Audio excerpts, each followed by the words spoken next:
Emma aurait pu être comme n'importe quelle influenceuse lifestyle, I just got this blue and white striped. profitant de sa visibilité pour travailler avec des marques et mener la Belgique. I eat burritos a lot, quite frequently. Pourtant, elle a décidé de prendre un chemin un peu plus difficile en décidant de construire un empire.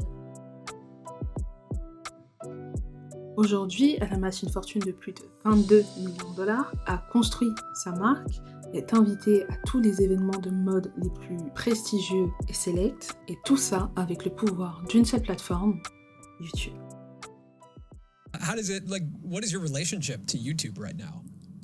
I feel like it's a loving relationship. Contrairement à beaucoup de personnes, Emma, quand elle commence sur YouTube, c'est parce qu'elle se fait pousser par son père. C'est son père qui lui conseille de commencer parce que tout simplement, il cherche à rendre sa fille heureuse. Et quand elle démarre sur YouTube, en réalité, elle fait une erreur que beaucoup de personnes font, qui est de copier les autres. Alors, instinctivement, on pourrait penser que copier les autres, c'est une bonne idée parce que si ça réussit chez eux, ça devrait réussir chez moi. Et très souvent, on ne prend pas en compte plusieurs facteurs, plusieurs éléments, comme par exemple le fait qu'on n'est pas au même niveau, et que du coup, une personne bien plus élevée que moi pourra faire des choses que si moi je fais, n'auront pas du tout le même impact. Si par exemple, on devait prendre ma chaîne et celle de Yumi Denzel, ça n'aurait aucun sens que je fasse les vidéos qu'il fait actuellement, tout simplement parce que je suis pas au même niveau, et que du coup, chez moi, ça ne marchera absolument pas. Mais je pourrais prendre aussi par exemple MrBeast. Et donc, quand son père voit ça et s'en rend compte, il lui dit une chose, il lui dit d'arrêter et de enfin commencer à être elle-même, de tout simplement faire des vidéos où on voit la vraie elle, sa vraie personnalité. Et avec ce simple conseil qu'elle va appliquer, ça va faire démarrer et lui ouvrir beaucoup de portes. Parce qu'il faut se remettre dans le contexte de l'époque.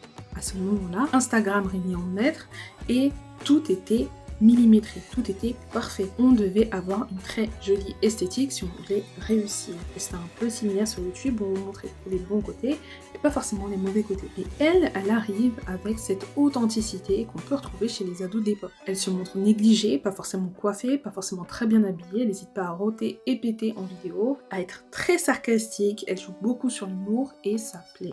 I need it right now. They gave me the coffee, but they didn't give me a straw. They didn't give me a straw. How am I supposed to... Okay.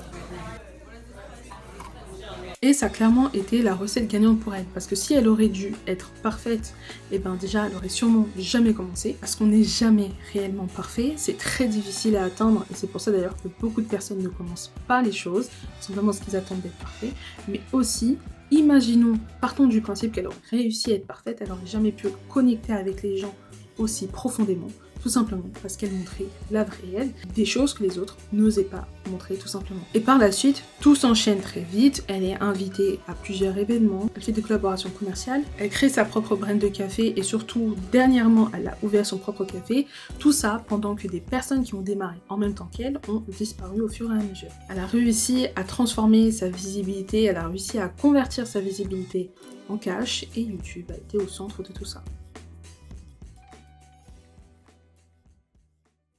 Bien souvent, on va te dire qu'aujourd'hui, on est dans une économie de l'attention.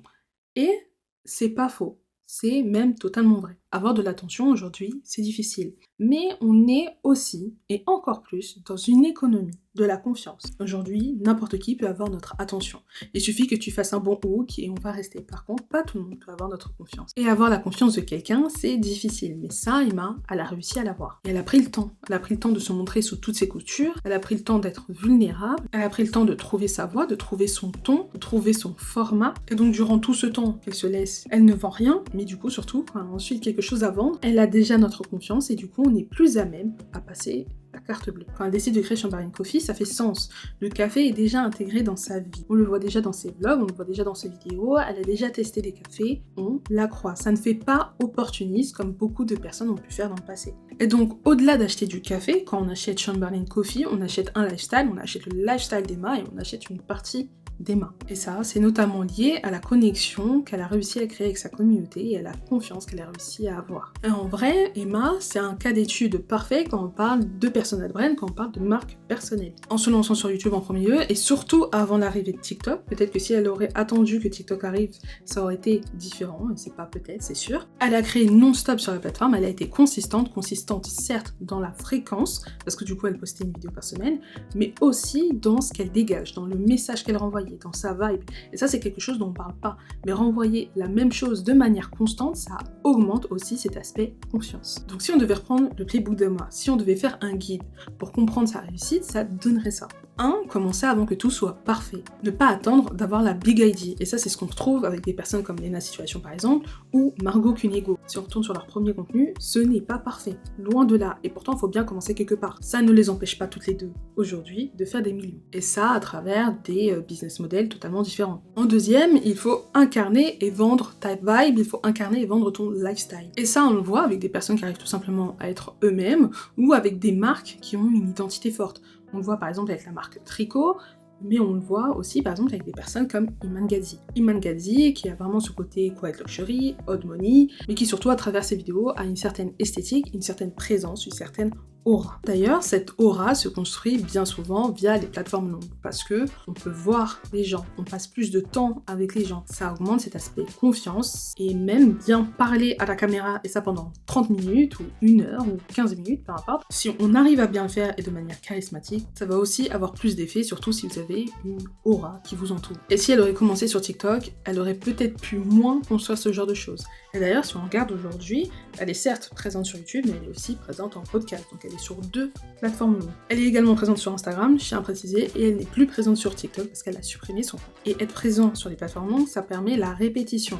La répétition dans le format, la répétition dans qui on est, et du coup, ça permet de créer une relation émotionnelle beaucoup plus forte avec nos abonnés, avec notre communauté. Parfois même, ça nous permet de nous mettre en position d'autorité. Enfin, elle a réussi à construire un business qui est aligné avec sa personne, qui est aligné avec ce qu'elle représente. Et tout ça, ça permet de faire en sorte que tout s'intègre bien. Elle arrive très bien à intégrer son café, vu que c'est ce qu'elle faisait déjà de base dans ses vidéos. Et donc, clairement, là, aujourd'hui, c'est du café, mais ça peut très bien être autre chose. Ça peut être, par exemple, je sais pas, un service de coaching de sport, une formation, si vous êtes en service, ou d'autres produits que vous voulez si vous faites du e-commerce. Et donc qu'on soit clair, dans 6 mois, tu n'atteindras certainement pas et sûrement pas 10 millions d'abonnés. Et la vérité, c'est que ce n'est pas nécessaire. Tu as juste besoin d'avoir une direction claire, d'être mémorable et d'avoir une communauté présente. Tout ça, c'est beaucoup plus simple quand tu es sur une plateforme longue. On a YouTube, bien évidemment, mais on a aussi les podcasts, comme j'ai dit, et les streams comme Twitch ou TikTok Live. Ce n'est pas pour rien d'ailleurs qu'une grande partie des créateurs finissent le plus souvent par aller sur YouTube, si ce n'est pas Twitch. Et ça, peu importe que leur objectif soit de documenter leur vie ou de vendre quelque chose. Tu as besoin d'une direction claire, car tout ça, ça pourrait être toi. Et si toi aussi tu souhaites faire pareil, je t'invite à cliquer sur le lien en description.